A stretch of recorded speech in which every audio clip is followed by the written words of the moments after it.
এরকম ছবি আমরা উত্তরপ্রদেশ বিধানসভায় দেখেছি, দিল্লি বিধানসভায় দেখেছি, ত্রিপুরা বিধানসভার ছবি দেখাবো। ত্রিপুরা বিধানসভায় ধুমধুমা, স্পিকারের টেবিলে উঠে বিক্ষোভ তিপ্রামথা বিধায়কদের। দেখছেন সেই ছবি। मानिक सरकार लीडर ऑफ द ऑपोजिशन था, असेंबली में कुछ हुआ, आज तिपरामोथा असेंबली को हिलाकर रखा है। नेशनल न्यूज़ है जब असेंबली हुआ कि हमारे एमएलएज लोग ने गवर्नमेंट ऑफ त्रिपुरा को काउंटर किया। मानिक सरकार 2018 से 2023 तक लीडर ऑफ द ऑपोजिशन था, कुछ किया उन्होंने? नहीं। आज कौन है जो गवर्नमेंट के बंगलों में रह रहा है फैसिलिटी लेकर, जबकि वो आज ना एमएलए है ना ছবি দেখেছেন এমন ভাইরাল ছবি প্রকাশ্যে এসেছিল এবং বিরোধী দলের বিধায়কদের তরফ থেকে বলা হয়েছিল এই গোটা ঘটনার ক্ষেত্রে যথাযথভাবে তদন্ত করা হোক এবং তাকে শাস্তি দেওয়া হোক।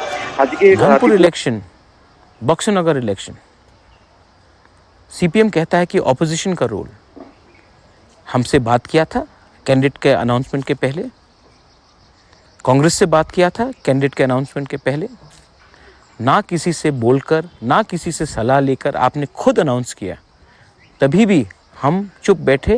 हमने वोट नहीं डिवाइड होने के लिए कैंडिडेट আজকের অধিবেশন থেকে বহিষ্কার করা হয়েছে। আজকে সরকার বিধায়ক রঞ্জিত দেববর্মা, নন্দিতা রিয়াং এবং বিশ্বজিৎ দেববর্মাকে, তারপরে ফের নতুন করে উত্তেজনা ছড়ায় এবং পরিস্থিতি যে পর্যায়ে গিয়ে পৌঁছে যে সাময়িকভাবে কিছুক্ষণের एक्सक्यूज चाहिए अपना हार को जस्टिफाई करने के लिए। आज केरला में राहुल गांधी के खिलाफ कौन लड़ रहा है? आज पश्चिम बंगाल में ममता बनर्जी के खिलाफ कौन लड़ रहा है? और आप कहते हैं ऑपोजिशन यूनिटी। आप स्वार्थी हैं। आपने तिपरासा को गरीब रखा, आपने हमें कुछ नहीं दिया। मैं फिर से दोबारा रिपीट करना चाहता हूँ, नॉर्थ ईस्ट में अगर कोई भी जनजाति गरीब है तो वो तिपरासा है, और वो इसलिए है क्योंकि सीपीएम ने हमारे ऊपर राज किया 35 साल।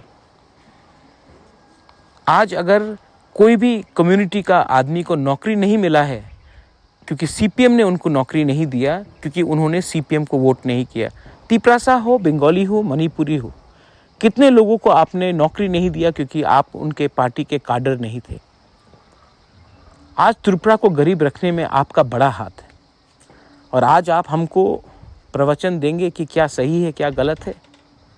ना आपसे मुझे आपका ओपिनियन चाहिए, ना आपसे मुझे परमिशन चाहिए अपने लोगों के लिए फाइट करने के लिए, अपने लोगों का अधिकार को वापस लेने के लिए।